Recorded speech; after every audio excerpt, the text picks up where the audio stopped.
Breaking news tonight. Charlie Kirk suspects sick jokes after the shooting that claimed the life of Kirk. And tonight, are others in on the murder plot? Did he have help? Now he's being called a furry freak. What, if anything, did that have to do with motive?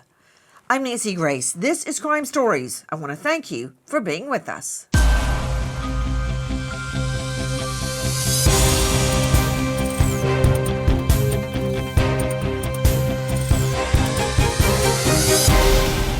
Breaking news tonight. The lone shooter, the assassin that gunned down 31-year-old Charlie Kirk. We already have a suspect in custody, Tyler Robinson, a 22-year-old Utah resident. Good morning, ladies and gentlemen. We got him. Did he have help? Did he act alone? Again tonight, breaking news as we go to air. But for those of you just joining us, this is what happened. So, do you know how many transgender Americans have been mass shooters over the last 10 years? Too many.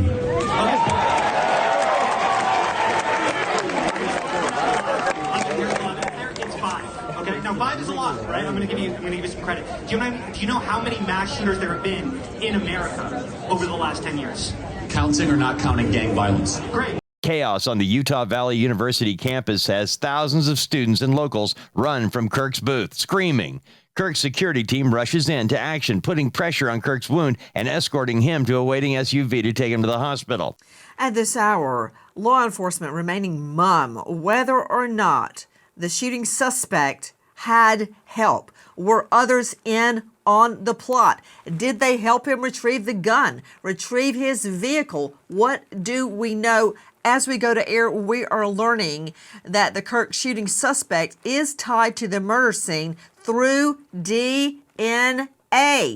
Straight out of Sydney Sunra, joining us, Crime Stories investigative reporter. What DNA? Well, on both a screwdriver found on the roof of the Low C Center where he took that shot, and on the towel where he wrapped the rifle and left it in the woods, hoping to go back for it later. Guys, very, very typical that DNA is found, but not necessarily on the murder weapon. We are also learning at this hour that the suspect is no longer cooperating, not speaking to police. Why? Now we learn he is being placed on a, quote, special watch. We know he told his family he would rather die than go into custody. Joining us, an all-star panel. But first, I want to go to a very special guest joining us, Tiana Lau, a witness to the Kirk shooting. Tiana, what happened? What did you witness? So it was into the second question, and that was when I heard the gunshot go off. I was with my friend. We thought it was a prank, so we immediately looked up to the sky thinking that maybe there's a firecracker. I didn't realize the severity of the situation until everyone started ducking down and screaming to get down and run. Where were you exactly in relation to Kirk? I was a few feet away, so he has the ground floor, and there's 3 steps going up. So I was on the 3rd step. What exactly, Tiana, did you hear? I immediately heard the gunshot go off. And that was when I started hearing a bunch of people started crying and screaming to get down. I was terrified. Yeah. When did you realize you had heard a gunshot? It was into the second question. It took me a really long time to process because it just happened so suddenly. I mean, I didn't even know that he got shot at that moment until I started running inside and started hearing people scream. What did you see? You hear the gunshot. At first, you don't realize exactly what it is. That's very common because I don't think, Tiana, that your mind, you're not expecting to hear a gunshot. You might think, oh, that was a car backfiring, or it was a helicopter, or something else. There's fireworks. That's what people typically think because in their world, they're not used to hearing gunshots ringing out. At the moment you heard what you now know to be a gunshot, what did you see? He got shot on his left side, and I was sitting on his right side of him. So I was really shocked once I heard he got shot because I personally did not see anything since it happened so fast. For me, I as I was running back into the building, I kept turning back to see if anything did happen to him. But I at first didn't even see him fall down. Once I like after looking up at the sky and then looking down, I didn't see him fall down or anything immediately. So when I started running back in and I looked back, I didn't see anything else. When you did look back, what was there to see? It was too much. There was too many crowds. Also, my vision was hazy because I was crying too much, unfortunately. When you think back on how close you were, if he had missed Kirk, he could have shot someone in the crowd. Have you considered that? I was actually talking about this to my friend because the thing is that if I was sitting a bit closer to him, I would have been shot along with, sorry, um, along with my friend who I really care about. So I was worried about that. What is your take on the hatred that must have led the shooter to pull the trigger? Just put so many people, including yourself, in mortal danger over what? Because you don't like what somebody says? It's unbelievable to me because I have many friends from a lot of different political backgrounds, and I would never consider harming absolutely anyone just because of what they believe in. It's truly it's sad to think that there are people out there that want to harm others that don't have their same opinion. Are you a student there? Yes, I am. I'm currently a junior right now. What are you studying? I'm studying marketing. Tiana, when you went to the rally, did you feel completely safe? Personally, I did. I mean, I love my school. I personally felt really safe being there. Nothing in the past has ever happened. Um, I personally didn't think that we needed a lot of security measures until this happened. So I was really shocked. Tiana Lau joining us, who was there at the time Charlie Kirk was gunned down. You stated that everyone began running once they realized it had been a gunshot that rang out. What did everyone think had happened? You stated, I turned back to see if anything happened to Charlie. And you couldn't tell because he was mobbed. Why did you Uh, think it was about shooting Charlie? yeah, of course, no one in my row immediately knew what happened because there were so many people in the front. So I didn't know what happened until people started ducking down. Um, I also didn't really know if he got shot until I got into the building and people started calling their families, saying that he got shot in the chest and then the neck. I was hearing a bunch of misinformation, but I didn't think that it was anything severe because I didn't know exactly what happened. You stated that there was a lot of confusion. No one knew what was happening, and you actually think your brain kind of blacked out. Describe that. Um, yes, I also completely forgot um, what the person asking the question was even talking about right before the gunshot went off. I was just thinking, all in my head, really, was is there going to be a second gunshot go off? I felt responsible for my friend since I invited her to this event. So that's really all I was thinking about. But I was also concerned for the safety of others on campus. You took cover in a classroom. What happened? Yes, it was during that time that we started going up to the second floor, started we're going to any classroom that we could see because there was a professor there guiding us. It was in there that me and my friend started crying our eyes out. And we started just going into this corner because there's a bunch of other students in there that didn't know what was going on. They just knew that they were in lockdown. And that was when a professor started coming in and comforting us and telling us that it was okay, that we're safe because they caught a suspect. And I thought, yeah, the suspect must be the right person.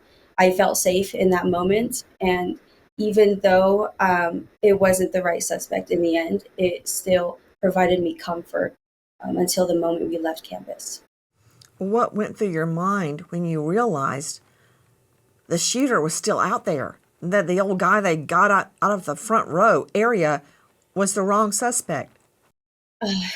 Yeah, I was in disbelief. I felt very unsafe. I thought, who could this person be? I mean, it is possible that he could be a student that I have crossed paths with. You never know who it is. It could be my neighbor. I did feel very unsafe throughout the remaining days. What kind of security was set up when Kirk was speaking? Yes, so I knew previously because of my friend's job that there were going to be about 8 bodyguards at the scene protecting him. And I thought that that would be enough. But once I started going in, I also previously signed up to go to this event.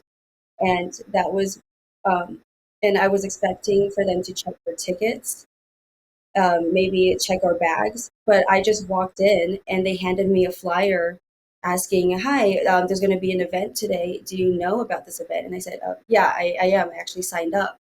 And I was shocked about how easy it was to get in. No one checked our bags. There was no other security measures that I could see. It was very open. Before the gunshot rang out, what was the atmosphere? What was the mood in the crowd? Um, I thought that for the most part, it was still pretty peaceful. There were a few audio issues, so there were people on around my row that were screaming to um, to make the volume higher since we couldn't hear the person asking the question. But other than that, it wasn't so bad. I mean, for me, it seemed like a peaceful debate. Everyone was still, for the most part, cheery. There was nothing that I could see. You stated earlier that the atmosphere was very happy and peaceful.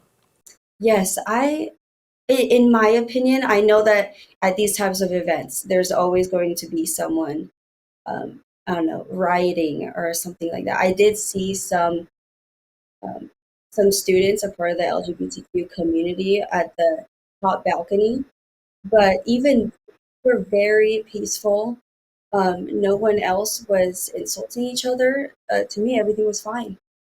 What do you make of the aftermath when people are making jokes about Kirk getting murdered? Yes, I do get pretty sensitive about this subject because I do have some friends that have been celebrating about this. To me, it doesn't matter who it is. I feel personally connected to this event now because, of course, I was there. But I don't think that we should be celebrating about anyone's death. I understand if they do not agree with his views, but it doesn't matter who it is, my neighbor, maybe someone that I also do not agree with, but I would not be celebrating anyone's death. This is a very sensitive time, especially for those that were traumatized by this event. Tiana, especially in light of the fact that as close as you were to the front, if he had been off or if the wind had blown a different way with a gust of wind, I mean, anything, that could have been you or your friend.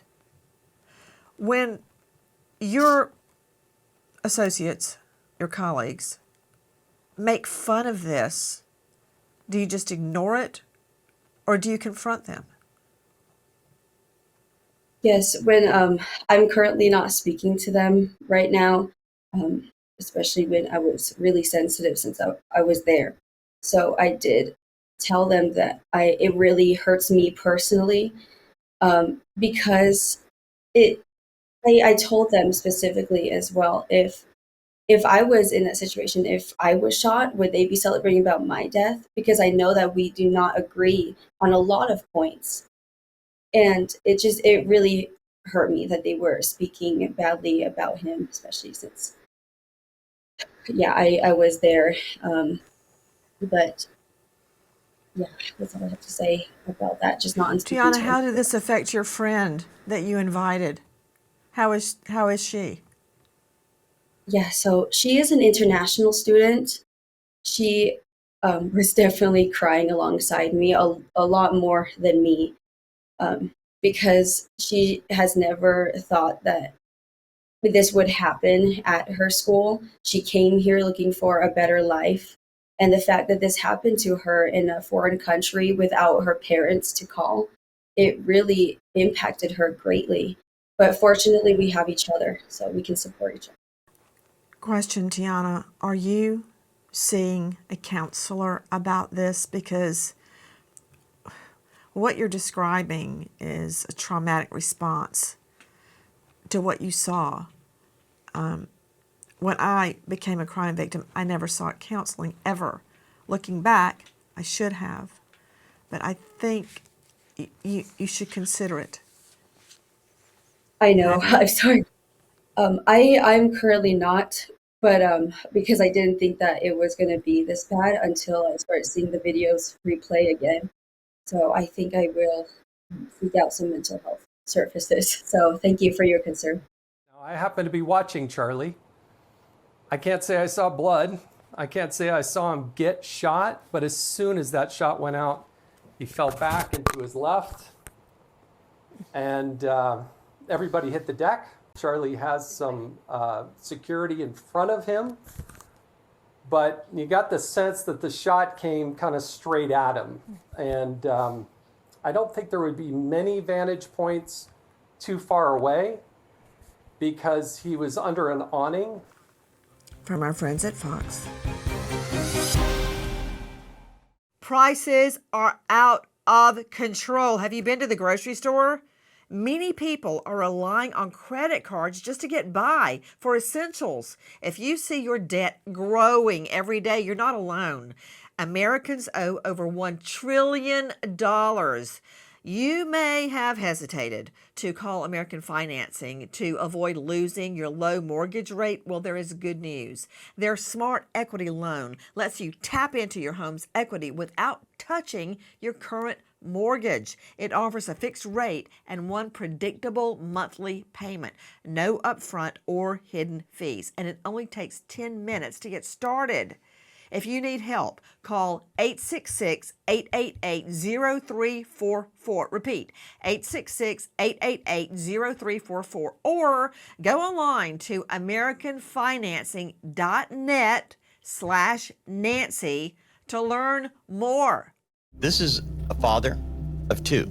Had a little girl, a little boy, wife Erica. He was engaging with the audience. He was throwing hats and other things to the audience, getting them kind of excited and pumped up before he spoke. Like him or hate him, he's a media figure. He was magnetic. This is not the best of us. We've got to do more to stop this from happening. Conflicting reports about who tipped off police as to the identity of Charlie Kirk's shooter. This is what we know. Somebody, and this happens a lot. It happened with the crazy Boston bomber. It happened with others. Somebody that's close recognizes even a little tilt of the head, which nobody else would do. And somebody that was very close to him said, that's him. Thursday afternoon, Matt Robinson looked at the FBI photos of Charlie Kirk's alleged shooter. He was shocked to recognize his son. When he arrives home, Matt Robinson confronts his son, and Tyler Robinson confesses. The father encourages Robinson to turn himself in, but the 22-year-old says he would rather kill himself.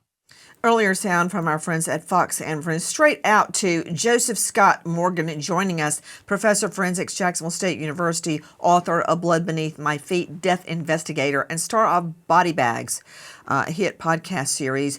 Joe Scott, I, like you, would automatically recognize my son, even if he had on sunglasses and a hat.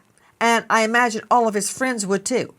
Yeah, you're with your child day in and day out. You see them in different arrays of clothing, right? Eyeglasses, hats, T-shirts, that jackets, heavy jackets.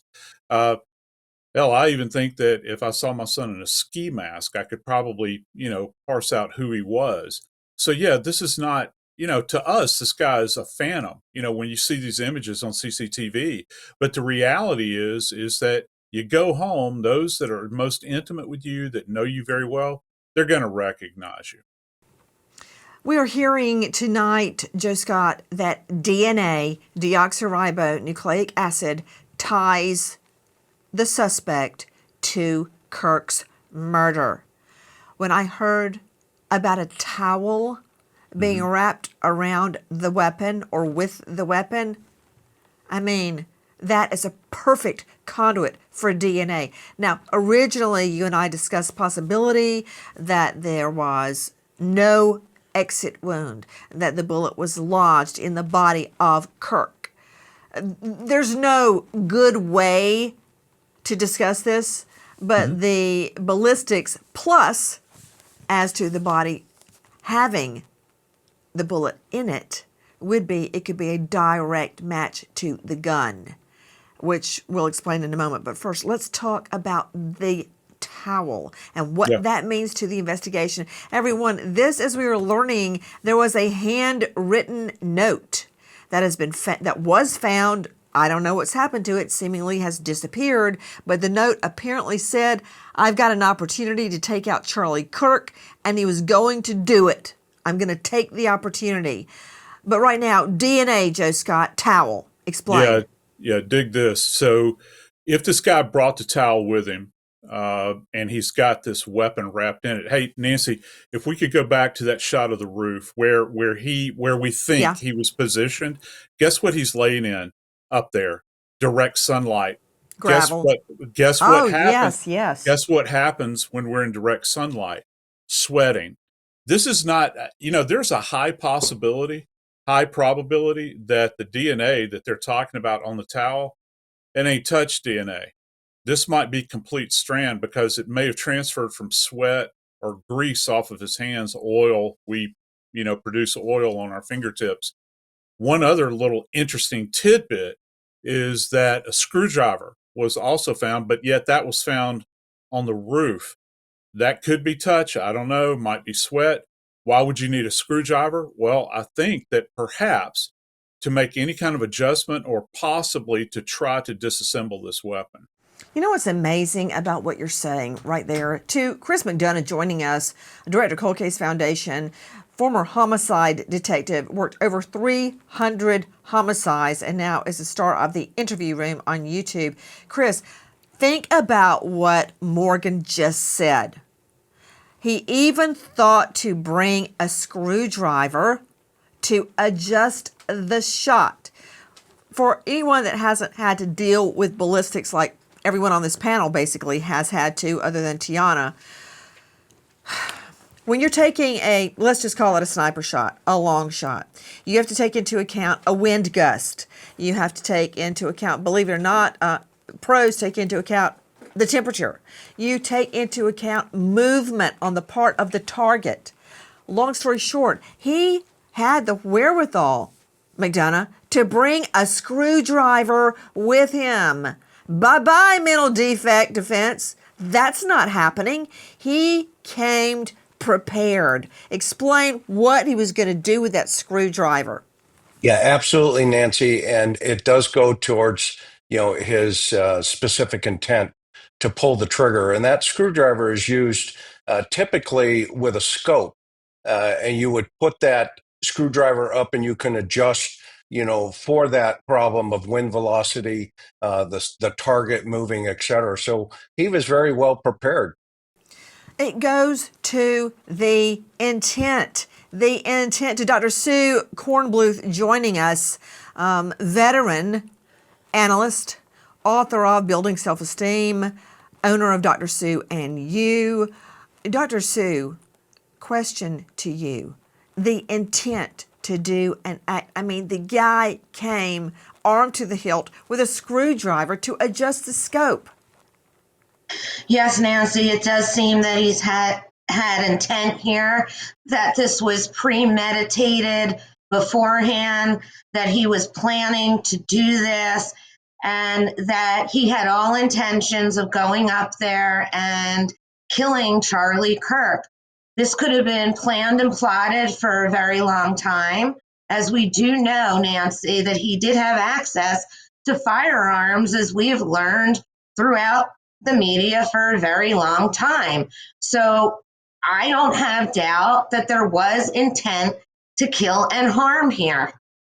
Guys, we're learning so much as we go to air. Back to you, Joe Scott Morgan. And I want to do this very quickly. I don't want to go DEFCON 4 on ballistics.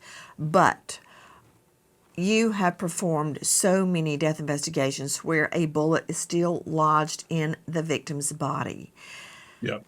There's no good way, there's no positive when you're talking about a murder case. However, when you're speaking probatively about what do you need to prove your case, to have the actual murder bullet is very helpful because it can be linked back like a fingerprint to that particular weapon.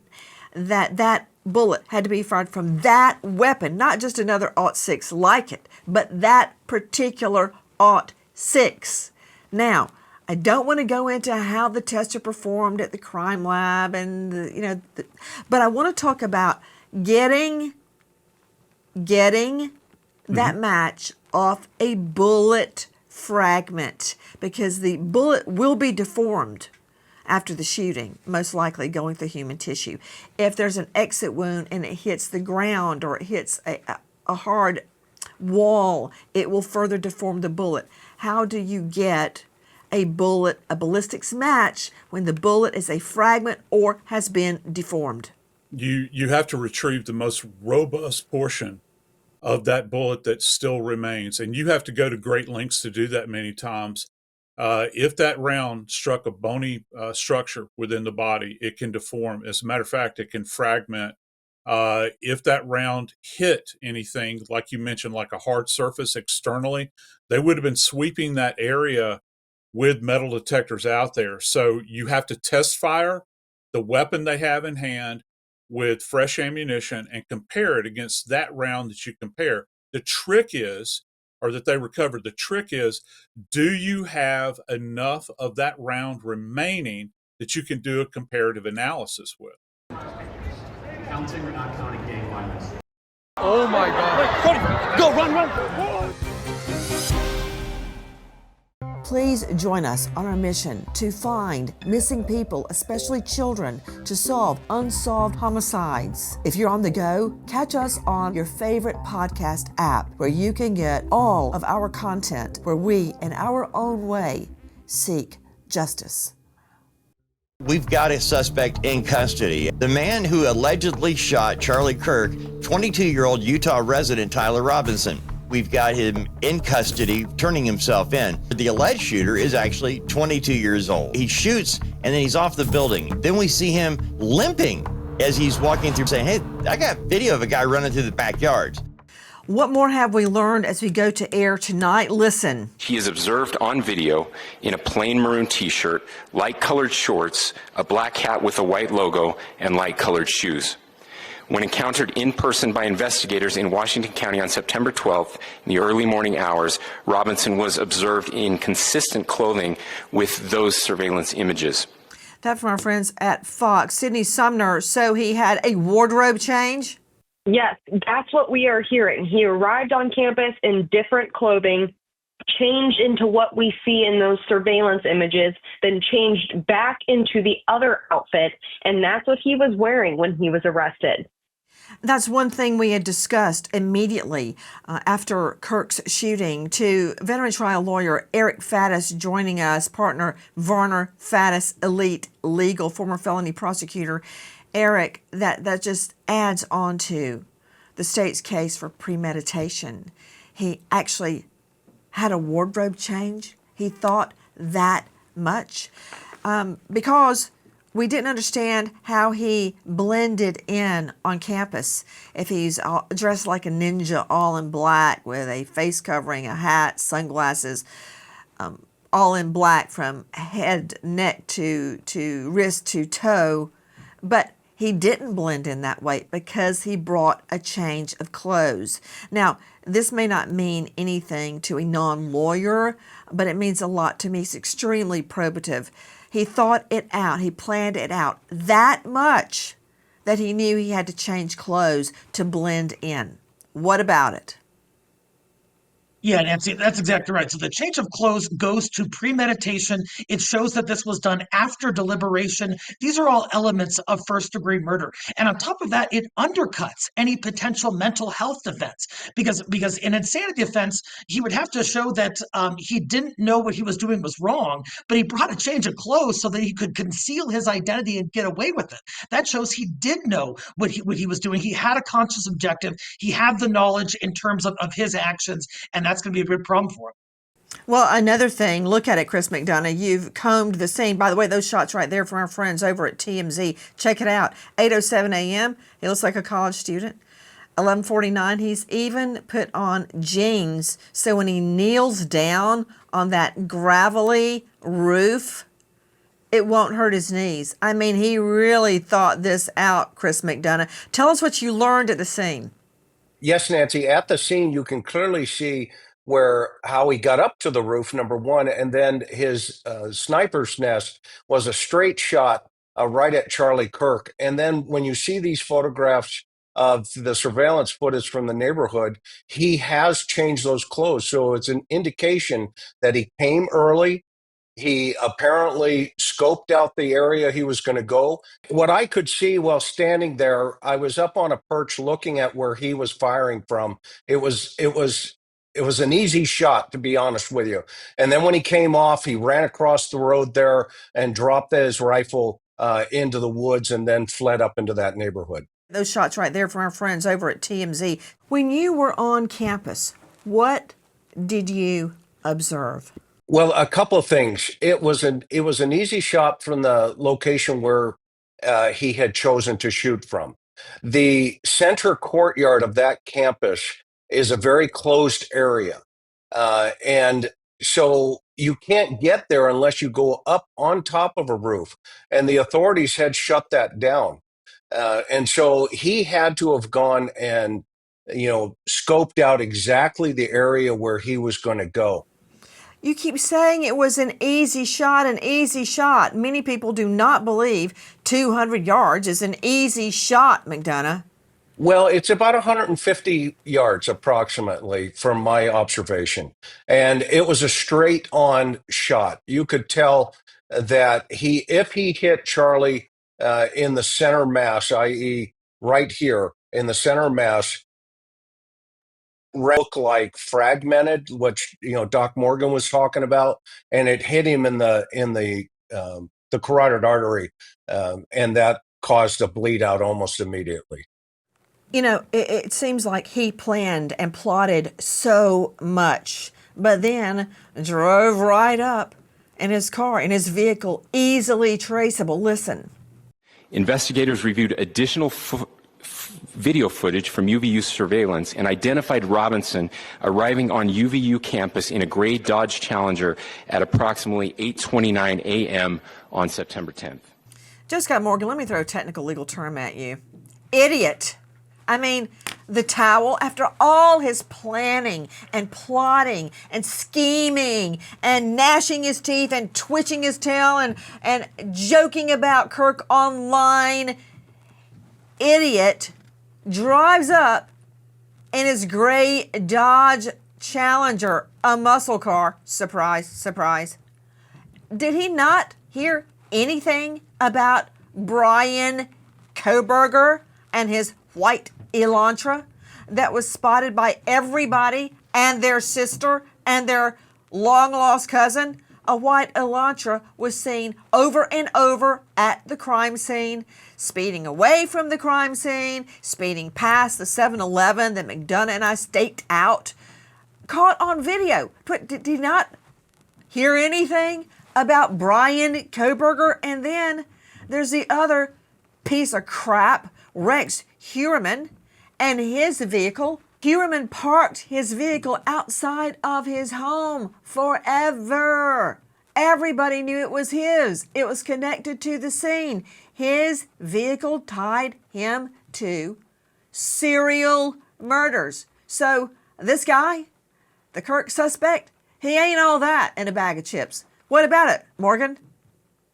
And listen to this. Just like Huerman, just like Coburger, this vehicle that this person drove, this Challenger, is going to play in. It's going to have evidentiary value. Nancy, think about what you just said a few moments ago with the planning and everything.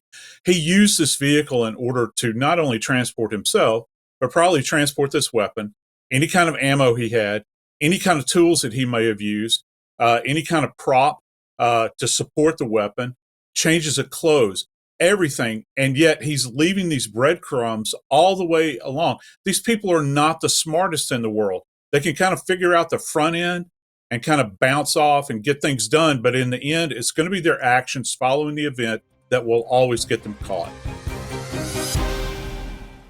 Tonight, we learn that the Kirk murder suspect was obsessed with furries. People that for sexual reasons like to pretend they're animals. That's a whole nother can of worms. But can we deal with hard evidence? Listen. The messages also refer to engraving bullets and a mention of a scope and the rifle being unique. Messages from the contact, Tyler, also mentioned that he had changed outfits. Investigators noted inscriptions that had been engraved on casings found with the rifle. Inscriptions on a fired casing read, "Notices bulges, capital OWO, what's this, question mark." Inscriptions on the 3 unfired casings read, "Hey fascist, exclamation point, catch, exclamation point." Up arrow symbol, right arrow and symbol, and 3 down arrow symbols. A second unfired casing read, "Oh Bella Chow, Bella Chow, Bella Chow, Chow Chow." And a third unfired casing read, "If you read this, you are gay, LMAO. And that from our friends at Fox, and you are hearing the Utah Governor Spencer Cox speaking. You know what? I hardly know where to start, but Sydney Sumner, Crime Stories investigative reporter, boy from the suburbs, silver spoon in his mouth, what mommy and daddy still paying his car note, is talking about how he hates fascism. What does he know about fascism? And who the hey gave him a gun to start with? But let's just start with the page he took out of Luigi Mangione's notebook. He took the time to engrave the bullets. Take down Mangione. He makes me sick. Sydney, tell me about the engravings on the bullets. Yeah, so each bullet was engraved very similar to Brian Thompson's shooting. The first one that Governor Cox had a hard time reading out loud, it's a meme. It's like role playing that's commonly used among like furries and weeaboos. It's a term for white people who are very interested in Japanese culture in kind of an odd way. And we see this on sites like 4chan, Reddit. A weeaboo is, but a furry crosses all socioeconomic boundaries. But weeaboo, yes, that's a obsession with Japanese culture. But, okay, you're talking about the engravings. Go ahead. Right, yeah. So we see that kind of language on sites like 4chan, Reddit, and Discord. So capital OWO is actually an emoticon face, and this is one I don't really understand. I never really get what that face is trying to convey. Let me explain it to you. It's when you notice and there. Do you understand that? Yes, I understand what is being said, but that face in particular just doesn't really do anything for me. But apparently it's supposed to communicate interest of a sexual nature, obviously paired with noticing someone's. So that's the first bullet. It has to do with furries. It's role-playing language. It's kind of an online meme. So this was clearly satirical to Robinson when he engraved that. Hold on, Sydney Sumner, Crime Stories. Sydney, this guy had way too much time on his hands. It's like Mangione. Please quit showing me Mangione's face. I don't want to see his $20,000 worth of orthodontia. Sydney, this guy, the Kirk shooter, obviously had way too much time on his hands. He is obsessed with furries. Okay, I'm not judging. I don't care what he does. But if he's got time to engrave bullets with sex talk and more, he's got way too much time on his hands. Did he work? Apparently so. So in addition to engraving bullets, he was a student at a technical college working on an electrical apprenticeship, and that also included field work. So we know that he was working on a large project with a team where he was wiring a new apartment complex. So he did work, but somehow, get this, Nancy, he also had over 2,000 hours of video game streaming logged online. And that's only streaming.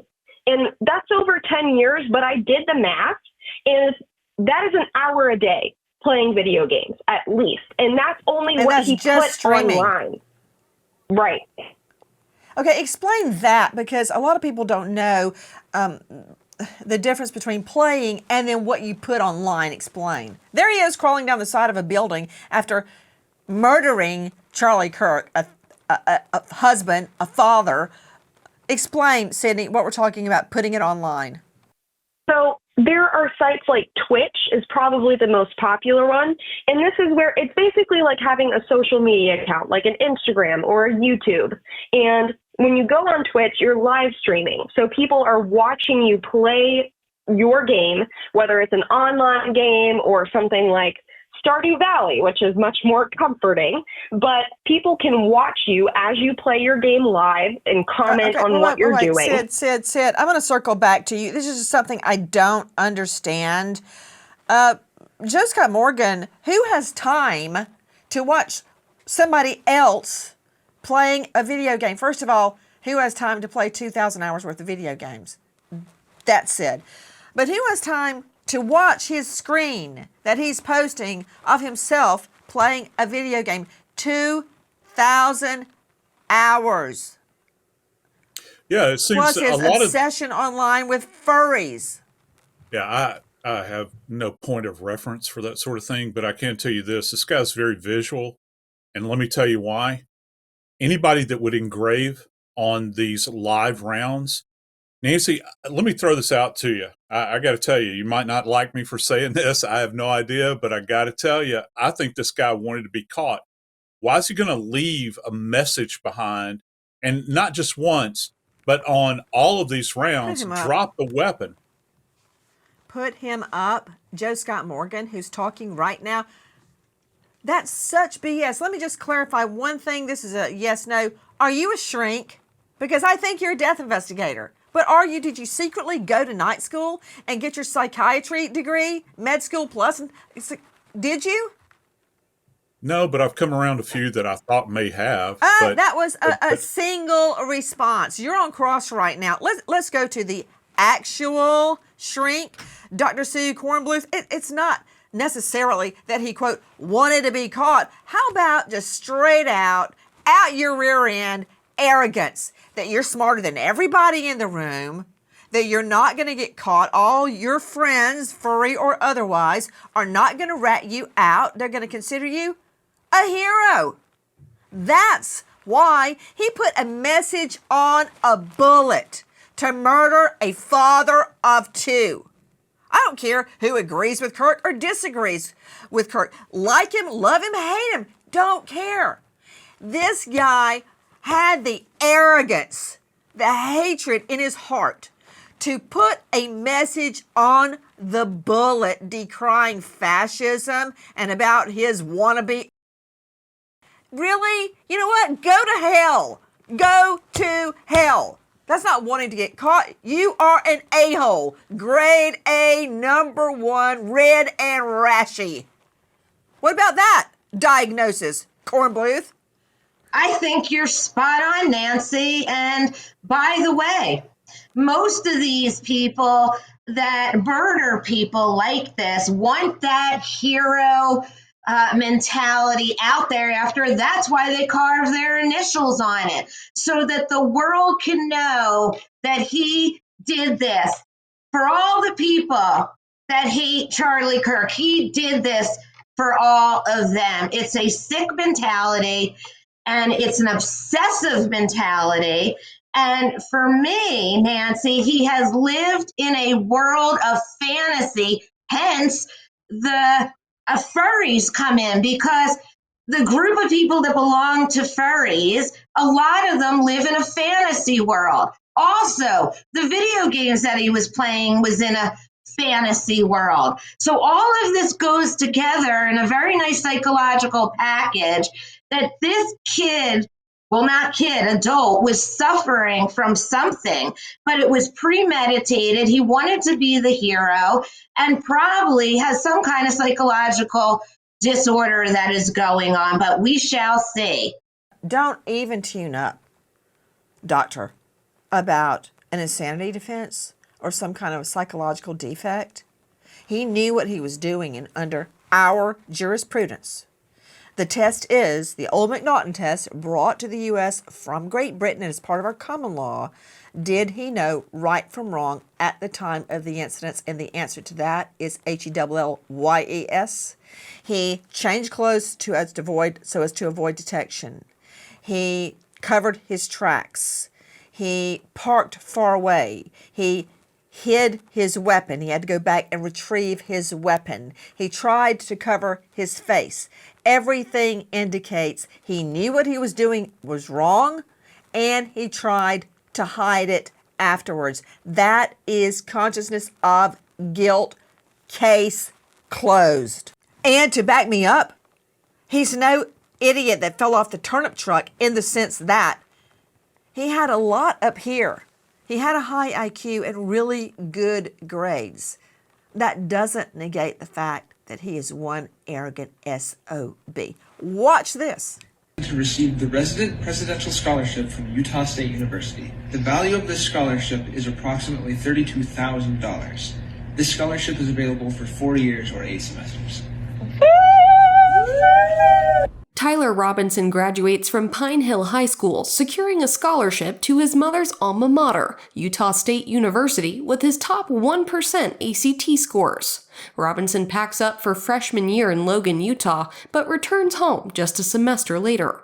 Robinson continues living with his family, pursuing an electrician's apprenticeship at Dixie Technical College. Robinson and his brothers seem to have a special interest in guns, pictured at several gun shows. If you know or think you know anything about Charlie Kirk's shooting, the state is still putting together a case. The case is going forward. You may think your information is insignificant, that it may not matter. It matters. Please dial 801-579-1400 or go online to tips.fbi.gov. Repeat, 801-579-1400. We remember an American hero, Sergeant Thomas Craig, Phoenix PD, killed in the line of duty, leaving behind his widow, Lynn, and 6 children. American hero, Sergeant Thomas Craig. Thank you to our guests, but especially to you for being with us. Nancy Gray signing off. I'll see you tomorrow night, and until then, good night, friend.